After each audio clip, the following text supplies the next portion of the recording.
আপনাদের সাথে recipe share করতেছি বেগুন ভাজি করবো। দেখেন কালো কালো গোল গোল বেগুন নিয়ে এসে এগুলোকে ভাজি করবেন। এখানে গোল গোল করে কেটে দিয়েছি, এখন লবণ হলুদ দিয়ে ভেজে নেব।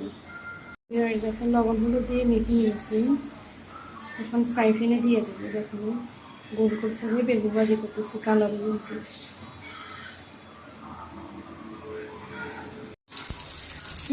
দেখেন ফ্রাই প্যানে যেখানে বেগুন দিয়ে দিয়েছি ভাজি হতেছে, আরো বাদামি বাদামি হবে। দেখেন বেগুন ভাজি হয়েছে, কিছুক্ষণ দিকে না